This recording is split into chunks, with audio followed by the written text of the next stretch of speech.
Hey now, and how are you doing? Want to welcome you to the next episode of Peace, Love, and Bring a Bat. Today's guest, Paul, we're really going to into the human experience. This was going to go human 2.0. How are you doing today, Paul? I am doing wonderful. Thanks, David. It's wonderful to be on the show today. All right, thank you so much. Paul and I met at this point a couple of weeks ago, and by the time the episode is released, a couple of months ago. But he's an incredible speaker, sharp in his pink suit. So everybody knows that I wear my teal suit, but sharp in his pink suit. But he's creating and he's talking about a movement about Human 2.0. Why don't you explain that to us a little bit?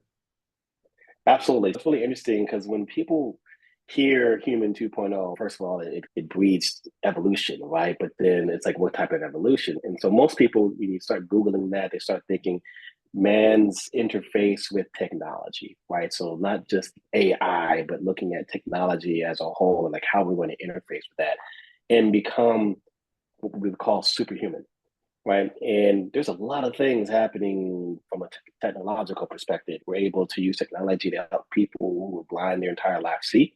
We're able to help people who've never been able to hear a sound hear for the first time. Or people with were born without limbs be able to walk. We're using nanotechnology to help repair certain traumas in the human body. So all those things are really great.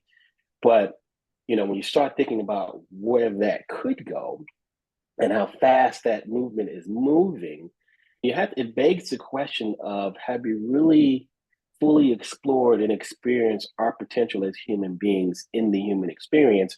Or are we willing to just give it up and say, you know what, I want to interface with technology? And while some of that stuff sounds really cool for all the tech geeks out there, yeah, who wouldn't want to have the heads up display on their contact lens or in their eyeball, right? And being able to see things happening and be able to pull information out just by thinking about it. But the question that begs to be answered is, what's the cost? And you start thinking about the cost of that. Of course, there's a financial cost of that. And of course, we can get into that conversation about what it would look like if you had the ability to afford the chip to be placed in your child so that they had access to all the information from the time they were born versus the person who can't afford to do that. But the question is, do you really want your child to be able to have access to all that information and actually bypass the learning process? Yeah, that's the scary part. I was talking to Right? somebody recently about it. Actually, one of my daughters. So we were having a conversation about that. I said, my mom was she didn't want us to get hurt, no matter what. She would try to help us, but it didn't help us grow in the way that I needed to. And I've made a lot of my mistakes because of that opportunity, and I had to learn it a different way. Mm-hmm. Much like I used to say to my daughter, I want you to learn this at 6 rather than 16, and she's not Mm-hmm. 26 yet. The earlier you learn these things, you have to learn them. And for me as a parent, I've switched a little bit of how I'm parenting in the past couple of years. I still tell them the mistakes I make, and I still make mistakes. And we are making mistakes because we're learning, we're doing other things, and I'm not making the same mistakes I've made. And we need to Right. do that. We need to learn not only the mistakes we make, but how to overcome those mistakes. Absolutely. Absolutely. And so when you think about that and that the entire process and just of the learning experience and making mistakes and getting things right and being able to celebrate when you've been able to achieve something, it begs that the question there, really want to bypass that process. But then you can look at it on the flip side too, look even from a physical perspective. Like we all want to be superhuman right now. You got nanotechnology out there, you got peptides. People have been researching peptides since World War One and Two. So this is not a new thing. But all these things can make us more powerful, stronger, faster, better human beings. But there is a part of us that's untapped, and that's the brain, the mind, the whole system of being human. And they've talked about it in ancient times as being a state of enlightenment. Everybody wanted to attain nirvana or Yeah. enlightenment. And it's all mystical and it's way up there in the ether. You had to go and meditate on a mountain for 40 years in the dark, uh, or whatever. Back in the day, that was pretty much easy to do. If you thought about, let's just go back several thousand years ago, probably wouldn't see another human being for weeks, months at a time Sure. because there weren't that many people on the planet, right? So it's easy to go off in the woods and take a hike or take a walk about and not see anybody for 6 months. That's easy, right? Not today. 8 billion people on the planet. You got all this technology. You got buildings, infrastructure. We have everyday life. We got social. We got media. There's just all those things are impacting and influencing our lives on a daily basis. And what if we could slow it down a little bit? What if we actually could look at enlightenment as being more an attainment of educational awareness that brings about change within us, and then it helps us pass that information, that knowledge on to other people. And so what I just did there was take enlightenment and made it practical. Like, how do you make that a definition that's practical and not mystical and spiritual? It is spiritual. But do we have to get stuck in the ether? Can we think about what's the process that I really have to go through, what that I need to be willing to engage in so that I can actually achieve it and make it sound like I can actually do that even in this life today. One of our biggest drivers is this need to self actualize, right? And that really is about engaging in the processes and activities and objectives and goals that lead to a more rich, more fulfilling life. But it's really hard to do that if you're still trying to meet basic needs like food, air, water, shelter, Yep. safety type needs, right? Social connection. And those are the things that we have to address first before anyone could actually attain that type of space where you self-actualize. But there's lots of practices out there that help us get there if we actually take the time to purposefully integrate those in our lives. And I think people need to have a path or a blueprint on how to do that and do that in an effective way that doesn't take away from their life, but they can easily integrate into their lifestyle. And then Sure. they can start achieving or start attaining or start receiving the happiness, the health, the well-being, the fantastic relationship, the abundance they want to experience in their life. And that's the movement that I'm starting, and that I'm certainly that's the journey that I've been on, and certainly there's others on the same journey. So I'm bringing together that community in a way that allows us to share that information with each other, but also help other people who are maybe curious, or maybe they've been in a journey and of course they came across the 100,000 gurus on Instagram who were promising enlightenment and full transformation in 5 days, mind you, too. Yeah. And they're not getting the result that they thought they were going to get out of the experience. The problem with I learned some methods, and I'm sure you have also, about how to do some of this quick, this work Mm, quick, but it's also mm, sustainable. So what you need to do is you can do it initially quick, right? You can knock down a mm, building in 10 minutes or less. But the truth of the matter is to continue to do the building. That's the consistency. That's the building the right foundation. And I talk about havening, and I'm not sure if you know, so it's a psychosensory touch modality mm, that does work very quickly. And you can reduce the stress and traumas within ourselves, but to then rebuild what we need to do, the synapses that happen. That's where the power comes into. So I love that you had mentioned about working slower to actually be quicker. And I say that mm. all the time, but it's when you get the distractions out of the way, you think much clearer. They're getting the clarity, receiving the clarity through our experiences. Absolutely. There's a saying as we're sharing this information, I'm thinking the whole term self mastery comes into play, right? Sure. And Lao Tzu, ancient philosopher, he talks about knowing others is intelligence, knowing yourself is wisdom, mastering others is strength, but mastering yourself is true power, Mm, right? And that really is the journey about how do we become better versions of ourselves? How do we evolve ourselves? And so when we think about evolution, it's not the whole from as people would commonly hear it, is from apes to man, but it's like we don't need to be the next. right. I don't know what that version looks like, but if you're improving yourself, right, then you're evolving. If you're learning more and you're applying that knowledge, you're evolving. But the real question is, are you growing in a way that you can give to others, right? Because it's not just about self. It is self is important. You have to grow yourself for sure. But are you giving to others? Right? Because that's the true enlightenment piece is being able to say, you know what, I've attained all this, and I'm going to help the next person do the same thing. And it becomes repeatable, right? Because it's about being consistent in yourself, but then can you duplicate that and repeat that process with someone else? No, 100%. And that's really what it is. You got to, it all does start within ourselves. And when it starts within ourselves, we build upon it. And then that's how it expands. I talk about it probably once an episode about Hopoponopono. is Yeah. that Hawaiian Mm. prayer to heal within ourselves that with heals within the world.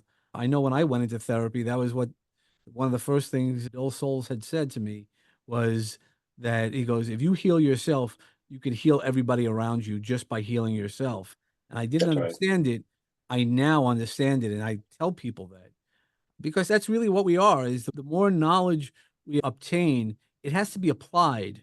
That's why Mm. having that ability really becomes so much deeper because of the ability to change by our learnings.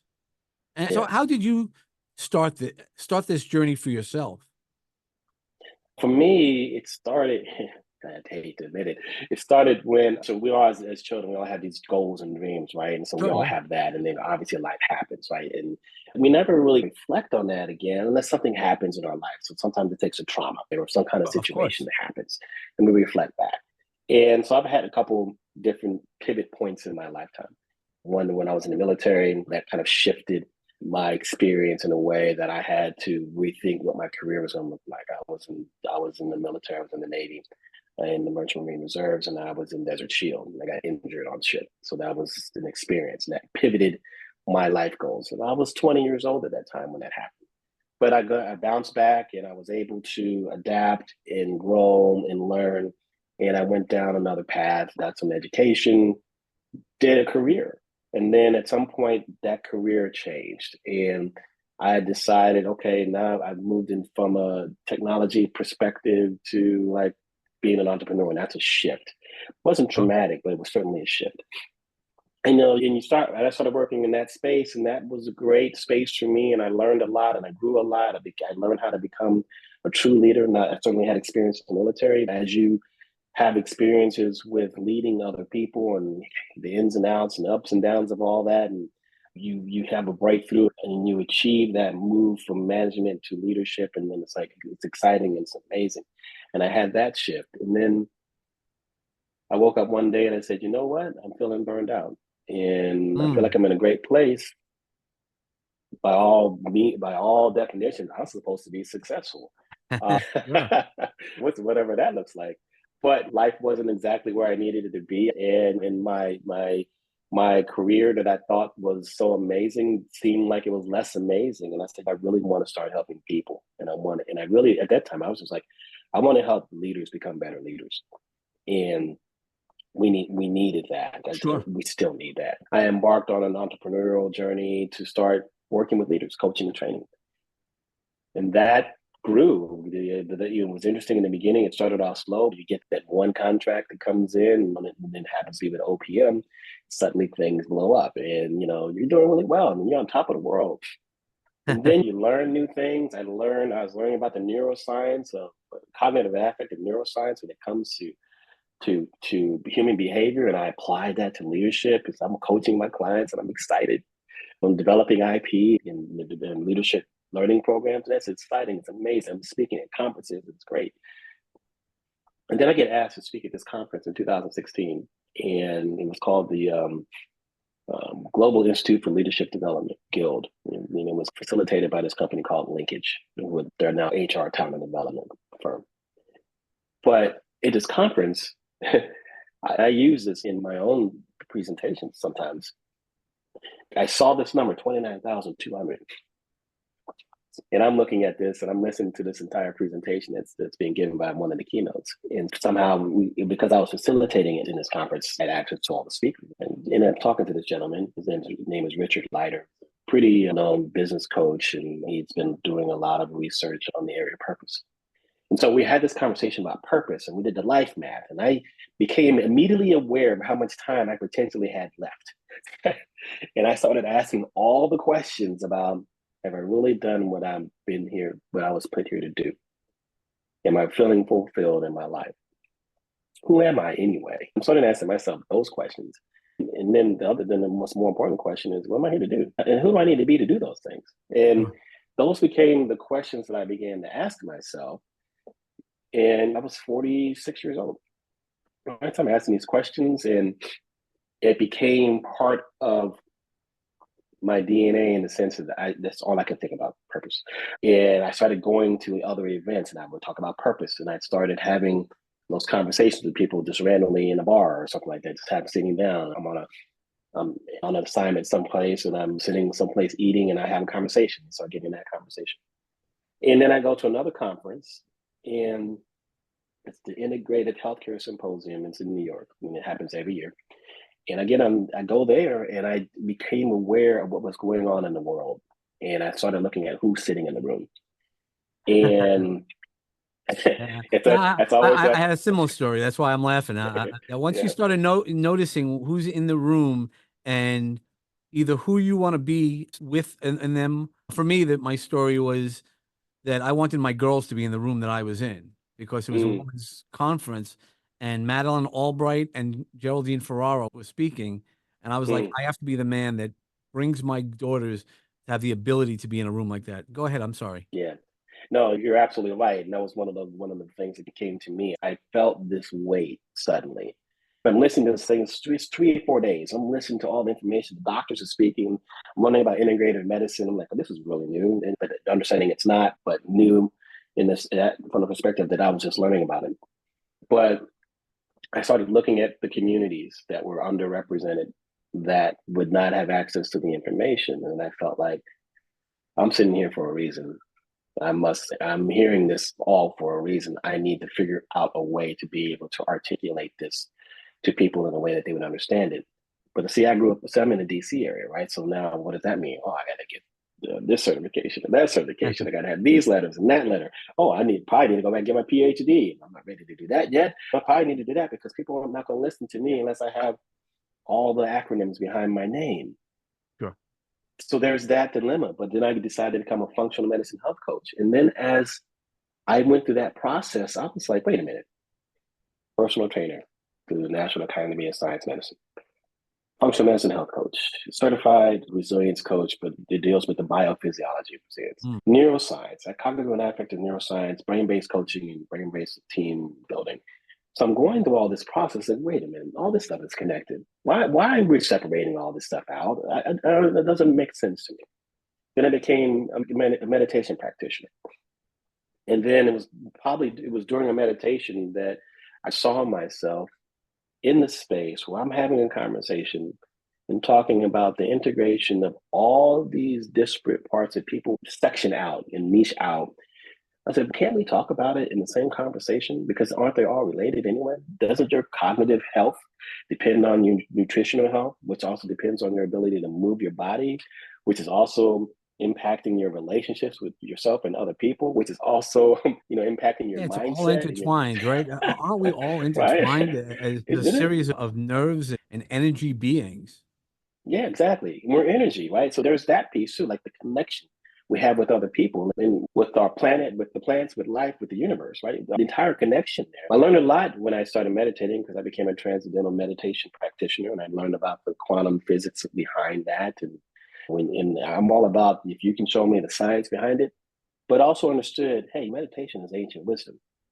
Like the people have been doing Yeah. this for thousands of years. Who are we to question the, the efficacy of this practice? That what, it's been around for a long time, and there are people that that we look at historically. At least they've been captured in some book. Somebody wrote the story that these folks were meditation practitioners, and they achieved these different things, or these folks had this particular practice, and they achieved this thing. And it's like, why aren't we doing the stuff that we already know works? Yep. You don't have to always recreate the wheel. We might be Right. called something different. That's why a couple of years ago, when I attempted suicide, somebody had suggested, would you try acupuncture? And at that time, I was in so much emotional pain, Mm, which became physical pain. I didn't understand really what real depression is. We use that word too often. mm, I said, I'm willing to try anything. And now that's part of my wellness practice. And people, mm, I have some friends who don't believe any of that. And they're like, what does it make you do? I go, I don't know. I walk in there feeling less good. I walk out feeling better. I go, I don't really care. You know about the points? I go, but I can tell you. And that's what, is really interesting when you dive into more information. So I know when they mm, put a pin in, not 9 times out of 10, I don't feel it. But mm, there's one time, that ninth time or that 10th time, I'm like, ooh, what does that bother you? Oh, that's your kidney. mm, Are you drinking enough? I'm like, No, like you don't believe it. Then it goes to another point. Mhm. What's that? Oh, that's a kidney point also. It's not on your kidneys. It could be on your toe. And That's right. I'm like, and I'm like, huh. And once you do it more often and you put faith into the knowledge of somebody else and the Mhm. knowledge that's out there, you can really heal yourself and take yourself to that next level. Absolutely. Absolutely. And yeah, I love the practices. Of course, a lot of times we poo poo on them in the West Yeah, because it's an Eastern practice and it wasn't developed and it wasn't originated from the United States of America. I get that. But the same token, thousands of years, you might want to look into yeah, some of those practices and say, you know what, maybe it's worth trying. But then I mean, I say that, but I wanted to take an approach where I don't want to just haphazardly just try all these things and try oh, to right, make these things happen, right? So it becomes more about what's your intention? What are you really trying to accomplish here? How do you want to live, right? So back to that whole thing about purpose, I started thinking about are the things that I'm doing in my life right now aligning with the person I say that I am or sure. who I want to be and what I intend to bring to the world. And many times that answer was no. And so it was then you gotta let go of that particular activity. I really don't want to feel really comfortable doing that thing, but it's not serving you. And those things, those are the harder things, right? So letting go of relationships, letting go of things, letting go of activities, letting go of belief systems. It's a process that we have to go through. So even when I can talk about, you know, practical enlightenment, it really comes down to you have to improve yourself. And there's a process, whether it's therapy, whether it's getting acupuncture, whether it's making sure you're doing self care activities like massage, and maybe you need sound healing, maybe you need some energetic healing because we are energetic beings. Yep, But you have to sure. consider the entire spectrum of where do I need the healing and do that healing so you can grow beyond that particular trauma and then step into the new version of you that needs to do this other thing. So it's those become the gateway to that self improvement. So it's easy to say you need to improve yourself, but the question everybody asks is, how do I do that? Um, That's the whole trick is not only how do mm, I do it, and because there's so many ways, and that was one of the questions I just thought of asking you mm, is how do mm, you do it? Because there's so many ways. You just mentioned 15 different ways, but yep. sometimes we get distracted. Oh, this isn't working, right? I went to acupuncture once, or I went here once, weight loss, weight Mm, reduction. Oh, I tried that diet once. Did you really try it? Did you give up? Did you surrender into the process? So, what is something yeah. that you would do or that you would advise others to find what works for them? That's really important.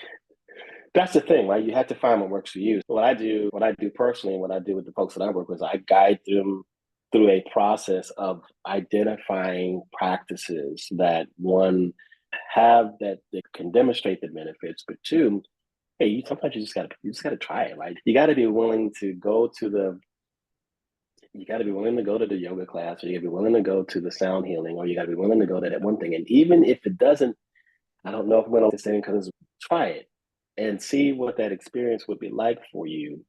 And you know what? If you try it once, maybe try it again, so that you're sure that you Right. don't like it, right? Yeah, really embrace Um, yourself. Don't That's why when I tell people, I go, don't go in, I'm not gonna like it. You could go at it yeah, any way you want. It's the yeah, results that you're looking for. I know when I was offered acupuncture, I said, okay, I'm willing to try. I'm in so much physical and emotional pain, I'm willing to hmm, try anything.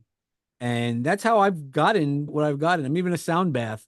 The first time yeah, somebody was like, "Hey, you want to take a sound bath?" And I'm like, "That's woo. Are we sitting in the woods with naked in the woods with some yeah. fire?" What we could No. do?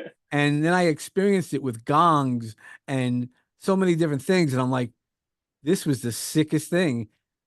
And I felt, and I think if you're really embracing this situation, you're able to really feel as a different person. Yeah, that's the key. It's like, how did it make you? So we have to ask ourselves the right questions. So you had the experience. How did it make you feel? What did you feel like before, and when you feel like now? A lot of people don't aren't in tune with their mind body connection, if you will. So they can't articulate how they feel. And a lot of people be upset that I just said that, but most people can't articulate how they feel. And when they have an experience, how it makes them feel differently, whether it's worse or bad, it's not really the point, Right. right? You have to be able to know I had this experience and it made me feel this way. And sometimes I want to feel this way or I don't want to feel this way. Well, that's half the battle, just having that awareness about what it is that you feel and actually being able to name it. Because bad is not a feeling, but Right. sad or depressed or angry or anxious, those are feelings. And so we have to increase our emotional vocabulary first. Then understand like where does that feel? Like so where in the body do we feel that? Right. And if we know what that feels like, okay, great. So now we've made some connection and we're making a little bit of progress. But first we just got to know about how we feel. That's one of the first things we got to understand. But so if we can walk into a situation and have the experience, say, you know what, that made me feel anxious or made me feel like I wanted to cry. So it made me too sad. Okay, well, maybe that's not the practice you do, but there's a 50 other ones. Let's try this other thing. So let's try this new one. And even when you're feeling sad, when you're feeling cry, what is making you feel? You have to be honest with yourself, and Yeah, that's one of those conversations that I say, the monsters under our bed are not as scary as the monsters in our head. in our head. And why is it making you feel? Because that's where the gems are, right? The gems Absolutely. when you want to pull out a diamond comes out really ugly, right? The diamond Yeah, in the rough is ugly, but you need to polish it. And that's why when I hear, "Hey, that's gonna make me cry," I'm like, "Okay, do you feel safe with me?" In mm. terms of that if it's okay to cry, and I've said that to men and women, and Yep, I go, "Okay, but let's figure out why is it making you sad? Is it sad for something that we can heal?" And that's the healing process, diving into the healing absolutely. process. Absolutely. And I'm glad you said it because that's so true. People have to, and that's the fear, right? That they don't want to. That's that I don't want to say they don't want to overcome. It's biologically challenged to overcome fear when you start thinking about fear from perspective of is the fear of changing greater than the fear of staying in the space that I'm in? Yeah, yeah, Because if it is, you won't pivot, you won't move. But if you can find the way to overcome the fear of changing and make that less than the fear of staying the same, then you will be willing and open to try that new thing and actually take it in. So it's really about creating that psychological safety, is kind of what you were describing, is that we got to yeah. create that safe space, a psychologically safe space for people to feel like I can trust this environment. I'm not going to die. And even if the experience doesn't feel great, I got someone right here that's going to support me and I'm going to be okay. Right? I'm going to be okay.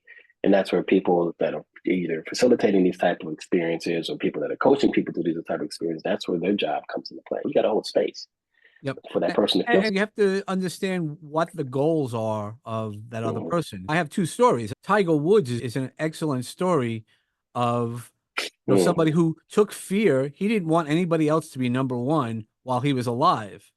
And mhm, his story was he used to go out in the middle of the day for practice and throw the golf balls all over certain holes. He would mhm, hit every one of them, not only the practice, but it was each one lied differently. Pete Sampras was number 1 in tennis, and at one point, he was like, "I have to do better." And his coach is like, "You're mhm, number 1, you can't." He goes, "No, I can." And he goes, "I have to think about the one thing that I'm willing to give up to get me even further where I'm at." And those mhm. really the leadership stories that we have within ourselves, and it might not be number 1 in the world, but number 1 to yourself, to your family, Yeah, to your community. That is so important, and once I started diving into stories like that, I mhm, think for myself, again, we shared either in the green room or I've shared before, until I needed to have my back against the wall, I yeah, didn't do it as well as I am doing it now. And that's all yeah, because of my focus and who I wanna be, not because of who I want people to see what I do. It has nothing yeah, to do with me. It all has to do with myself, and if I'm working with somebody, their growth is more important than who gave them. It's because they're choosing to make their growth. It's goes back to being willingness having the willingness to do make the change within yourself to then change your world and your environment. yeah. It's so very true. You mentioned something, and I think that's folks that are having this conversation a lot. We all went through something, Mhm. right? And sometimes and so this is a part of the human experience because we want to prevent, if I can just help you prevent going through that experience that I just went through and actually get to where I'm at without having to go through that, it would make it, yeah, I feel compelled, it would make me feel so much better to do that. But sometimes you just have to go through the experience. As human beings, we are here to experience the full range of emotions in the time that we're here. And, and sometimes people are like, I don't want to experience that emotion. But then that's when then life gets dealt to us. We experience those things, right? But it would be something, it'd be pretty amazing if we were able to make this available to people in a way so that you don't have to experience trauma to get to that point. You don't have to experience the life or death situation or the choices that we make when we're deciding between life and death, or to have the thing happen to you, or get this diagnosis. So often I hear about those type of experiences that then drive us to then make the decision. But what I said in the beginning was I had a life pivot, and that life pivot put me on this journey. And Yeah. so the life pivot I had wasn't a life and death situation. My life pivot was more or less I got fed up where I was. Sure.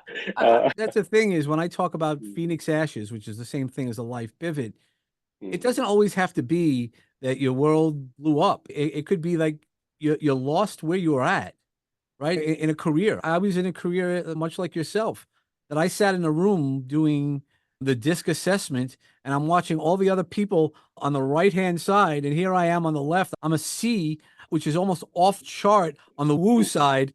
And I'm like, okay, if this doesn't tell you where I have to be, I wasn't angry.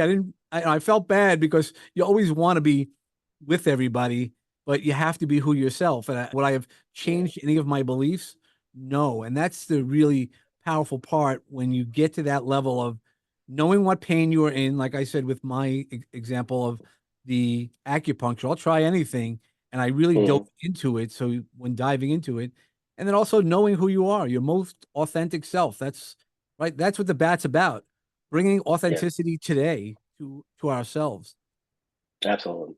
You mentioned in the beginning and in the opening that in the pink suit. And I remember when I was standing on the stage, and a lot of people wanted to ask me about the pink suit, but nobody really asked me. And I think you tell people wanted to ask, "Oh, you look so great in pink. How did you know? You got must be a lot of confident to do this and that and the other thing." And I'm eating it up a little bit because Yeah. I wanted to. Of course, I wanted to make an impression. So I'm going to walk in the room with a pink suit, but it wasn't. But the pink suit did have significance, and I think I shared that. So first of all, you mentioned it just now: be your authentic self, Mm. right? And the pink suit spoke to me that morning. This pink suit spoke to me that morning because the day of the week that it happened to be was a Friday. It was the first Friday in May. Now, the significance to that first Friday in May was about Kentucky Derby, and particularly the Kentucky Oaks is when all the mares run. And I used to go to the Kentucky Derby all the time, and I always wore a pink suit. And the first year I wore the pink suit at Kentucky Derby was because my grandmother passed away and she died of breast cancer. So I wore Mm. an all pink suit. And so every year on the first Friday of May, I wear a pink suit, right? And Ooh. it has a dual representation. And I don't care what people think about it. I don't care if people like it. I don't care if people judge me about it because I'm going to be me. And I do this for a particular reason. I got my own internal reason, my own internal why. And I'm going to do that. And I'm going to wear it proudly and not even think twice about it. So we just got to be ourselves. And that was something that was a value of mine. Like being true to my authentic self is a strong value of mine. So I'm always going to do that. But I always try to show up as myself. And I don't ever think that I never did that in the past, but it's so great when you feel like you could step into that and really not care what anybody else thinks about Yep. No, I agree. That's my green suit. That's my, it. why I do various phases of green and teal. It's about grounding. Mm-hmm, When I talk about the work that I mm-hmm, do is about grounding. And the first time I got it, the first time I wore it, I was like, this is my Superman suit. yeah. And I have a couple of them, again, different shades. But when I wear it, I'm like, no, that's who I am. Mm-hmm, I'm not doing it. I've had people in our networks saying, "Oh, you're doing it just to stand out." I'm like, no, I'm doing this to be me. You can either like mm-hmm, it or not. That's up to you. I don't really care. I'm not doing it. It's part of my brand. So yes, if I'm going to mm-hmm, show up when I show up for work, yeah, I'm going to wear my green suit, of course. But it's mm-hmm. not about that. It's about the branding. It's about the idea of who I am. Yeah. That's why even on the logo, you can't really see it, but it says Uncle Dave. And I had Mm-hmm, people say, "Oh, Uncle Dave, people feel weird about their uncles and things like that." I go, but that's not who I am. You want to right. talk to my nieces, talk to my nephews, talk to the Mm, people. And there's a story behind the Uncle Dave story. That's right. where you get to know who I am. And that's where the real power is. And now that I know, I'm going to try to remember that first Friday in May in honor of your grandmother, because I have pink shirts. People question, they're like, because I've had the probably maybe the same as you. You wear something different, and they go, you know what? Why don't you come out, Dave? And I've had that conversation. I'm like, one, it's none of your business. Two, I go, I'm not gay, but you know, I shouldn't need to say anything one way or the other. It's my personal life. But Right. especially with pink, are you a real man? So I wear pink shirts as well because I'm Mm, like, I'm a real man. I can wear it or not wear it. that's right. Yeah, I love that. So it's interesting to think about that, how people feel and how people think. And at the end of the day, authenticity is obviously one thing, but I think too, something else you just said that kind of that sparked a thought in my head, and that was about how you show up, right? And when I show up, and let's say I teach people, you got to decide how you want to show up moment to moment, right? Yep. So when I'm working with leaders, what kind of leader do you want to be, and how does that leader show up? And do you do that every morning? Do you do that every single day? Do you do it before you go into the office? So when I show up for experience and I'm working, I've already decided how I'm going to show before I walk out, whether it's on the stage, whether it's in front of a classroom, whether it's on a podcast, whether it's on a meeting with a client or coaching session, whatever it is. I make a decision how I'm going to show up, and I put myself in that state before I get there. And part of that is what I wear or what I'm listening Mhm. to or any of that, right? So there's lots of different ways you can put yourself in state, and sometimes just putting yourself in the mental state just by thinking about it Yep. No, and what? shifting that physiology, and you do that. And so those are like, you were talking about practices earlier. These are things that seem like they're little and they're nuanced, but it's like, yeah, but you can do that anytime you want to. And you can change how you feel and how you show how you present instantly Yep. For sure. by doing this one thing or that one thing. You, it's the teal suit. Boom. Yep. Now when I see teal, that's the real David right there.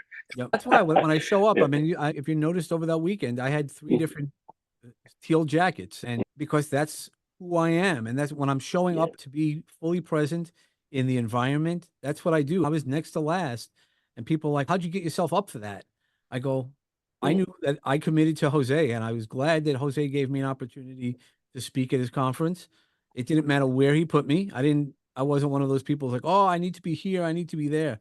Yeah, I would have loved to have the full room, but the room was full, and I got to tell you, when I walked off the stage, there were a lot of people who heard my speech, so those yep. people needed to hear that. You never know that one person who you're gonna hear that one story, and that's the real powerful part of showing up all the time as yourself. Yep.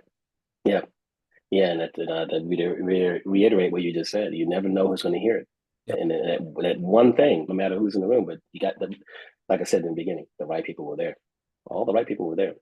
Yeah. So we've spoken a while, and I don't want to take much more of Hmm, your time, but I'd like you to walk into my little magic garden, and I'd like you to plant. I know absolutely. you've given us a lot of things to think about. Could you give us one more seed, even something that you might have already said that will grow, that you'll will put in the garden to grow, and share something with us? Yeah, you were asking about my story, and I started you when I got on that purpose path, and I think that it's an important thing to refocus on. I told you about the 29,000. So folks who didn't know, 29,200 is the number of days and the life expectancy of a human being. So you take your age, you multiply by 365, you take that number, you get subtracted from, let's say, 30,000, you get a number. Right. So that's interesting and can be sobering in some Mm, respects, but it certainly puts us in a frame said, okay, if I don't know what I'm here to do, I probably need to figure it out. But I'm going to give everybody a nugget. And so fundamentally, our purpose is really to grow ourselves and then give to others. And so some of us are doing one or the other, but we're not doing both. sure. Because it's easy to give to others, but not feed yourself. And there's a lot of people out there who do give to others, but they don't feed themselves, so they're not fulfilled. There are a lot of people that are growing themselves and refuse to give to others, and they're not happy. But our fundamental purpose is to grow self, give to others. How you do that is your calling. Sure. Yep. How we do that is your calling. Mine is mine, yours is yours. But it is around that fundamental, growing yourself, giving to others. So those who are out there not understanding and not knowing what their purpose is, I just gave you the nugget, hopefully, For to help sure. simplify the process. Because now what you're trying to do is, how do I grow myself? How do I give to others? What's the way that I do that? That's what you need to figure out. That's what we, folks like myself and David, help people do. let's figure it out together. We're going to walk with you. We're going to walk hand in hand. Okay. And how could somebody contact you so you can walk hand in hand with them and help them find their Awesome. own nuggets? There's a couple ways. One, there's a QR code right here on my screen. If you put your camera there, that'll take you to my link tree. But if folks who aren't able to see me, you can do dot Paul McFadden at on Instagram, and that will get you in touch with me and certainly give you all my contact information, all that information as well. Okay. And we'll put that, I'll of course put that in the show notes when I release the episode. Awesome. Okay. Thank you so much for your time and the knowledge that you've just shared with us, making us better humans as humans 2.0, as we always can continue to upgrade and make modifications. But thank you so much for your time. Absolutely, David. Thank you. It's been an honor and pleasure being here, serving you. Thank you for that opportunity and serving your listeners. So hopefully we will be doing some more work in the near future. Yes, sir. And just be talking about service. I know that you served the military, so thank you for your services. We always want to support you for writing that blank check, and I'm glad that was not cashed. But thank you for supporting the rest of us. And for everybody Awesome. Thank else, you. just find your peace and love in life. Get yourself upgraded to human 2.0. And then when you bring a bat, be authentic, as we say, but also bring awesome thoughts to you, always full of love. Thank you, and hit your sweet spot.